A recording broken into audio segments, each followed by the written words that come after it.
Timothy, the tiger cub, was discovered by grandfather on a hunting expedition in the Tere jungle near Dera.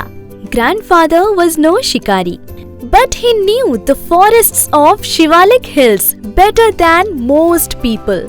He was asked to accompany the party, which consisted of several very important persons from Delhi, guide them about the terrain and the direction that the beaters should take. Once a tiger had been spotted. The camp was grand. 7 large tents, one for each shikari, a dining tent and a number of servant tents were all set up.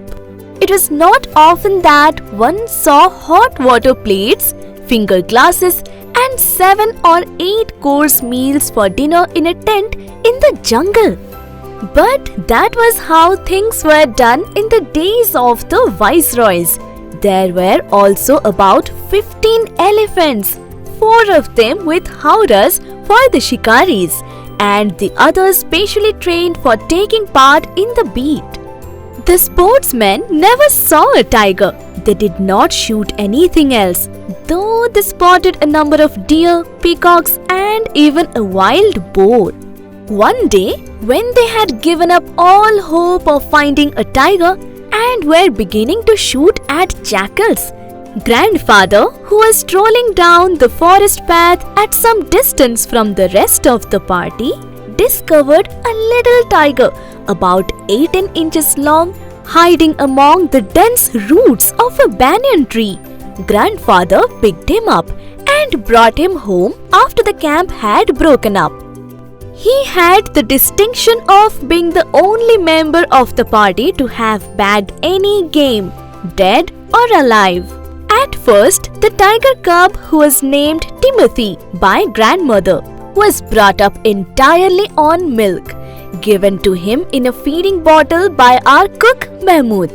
But the milk proved too rich for him, so he was put on a diet of raw mutton and cod liver oil. It was later followed by a more tempting diet of pigeons and rabbits. Timothy had 2 companions around the house. Toto, the monkey, who was brave enough to pull the young tiger by the tail and would quickly climb up the curtains when he lost his temper, and a small mongrel puppy found on the road by grandfather. At first, Timothy was quite afraid of the puppy and would dart back with a spring if it came too near. Sometimes he would make absurd dashes at it with his large forepaws and then run away rapidly to a safe distance. Finally, after a while, the two became friends to the point that Timothy would allow the puppy to crawl on his back and rest there. One of Timothy's favorite pastimes was to stalk anyone who would play with him. So, when I came to live with grandfather, I became one of his favorites. With a cunning look in his glittering eyes and his body crouching, he would creep closer and closer to me, suddenly making a dash for my feet. He would roll over on his back and kick with delight while pretending to bite my ankles. He was by this time as big as a full-grown retriever, so when I would take him out for a walk, people on the road would give us a very wide gaze. Sometimes he would pull hard on his chain and I had difficulty in keeping up with him. His favorite place in the house was the drawing room, where he would make himself comfortable on the long sofa, reclining there with great dignity and growling at anybody who tried to get him off. Timothy had clean habits. He would scrub his face with his paws just like a cat. He slept at night in the cook's quarters and was always delighted at being let out by him in the morning. One of these days, declared grandmother one day, in her foretelling manner, we are going to find Timothy sitting on Mahmood's bed, and there would be no sign of the cook except his clothes and shoes. While it never came to that, however, When Timothy was about 6 months old, something changed about him. He steadily grew less friendly. When out for a walk with me, he would try to steal away to stalk a cat or someone's pet. Sometimes at night, we would hear uncontrolled cackling from the poultry house, and in the morning, there would be feathers lying all over the veranda. Timothy had to be chained up more often. Finally, when he began to stalk Mammoth around the house with what appeared to be villainous intent, grandfather decided that it was time to transfer him to a zoo. The nearest zoo was in Lucknow, about 200 miles away. Grandfather had to reserve a first-class compartment for himself and Timothy, as no one would share a compartment with them. So, grandfather took him to Lucknow, where the zoo authorities were very glad to receive a well-fed and fairly civilized tiger as a gift. Thereafter, about 6 months later, while my grandparents were visiting some relatives in Lucknow, grandfather took the opportunity of calling the zoo to see how Timothy was getting along. While I was not there to accompany him, I heard all about it when he returned to Dehra. When he reached the zoo, grandfather went straight to the particular cage in which Timothy had been kept. He found the tiger there, crouched in a corner, full grown, with a magnificent striped coat.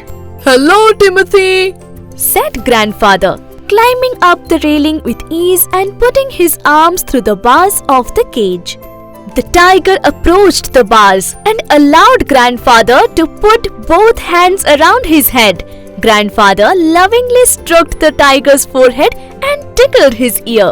Whenever he growled, grandfather smacked him across the mouth, which was his old way of keeping him quiet.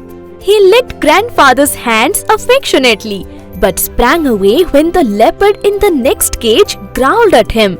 Grandfather shooed the leopard away, and the tiger promptly returned to lick his hands. But every now and then, the leopard would rush at the bars, making the tiger slink back to his corner. A number of people had gathered around to watch their reunion when a keeper pushed his way through the crowd and asked grandfather what he was doing. "I'm talking to Timothy," said grandfather, and asked him, "Weren't you here when I gave him to the zoo 6 months ago?" "I haven't been here very long," replied the surprised keeper. "Please continue your conversation by all means. I just have never been able to touch him myself, as he is always very bad-tempered." "Why don't you put him somewhere else?" suggested grandfather. "That leopard keeps frightening him. I'll go and see the superintendent about it," he said, and went in search of the superintendent of the zoo, only to find out that he had gone home early that day. So after wandering around the zoo for a little while, he returned to Timothy's cage to say goodbye, as it was beginning to get dark. He had been stroking and slapping Timothy for about 5 minutes when he noticed another keeper observing him with concern.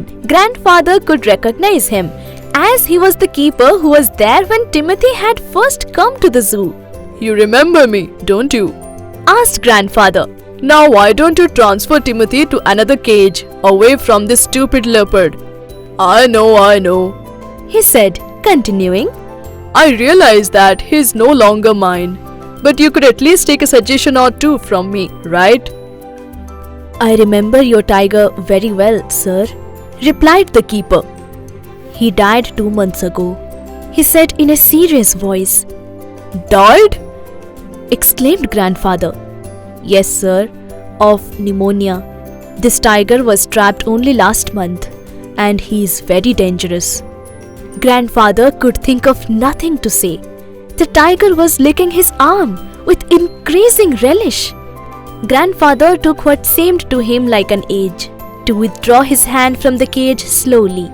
With his face near the tiger's, he mumbled, "Good night, Timothy," and giving the keeper a scornful look, walked briskly out of the zoo.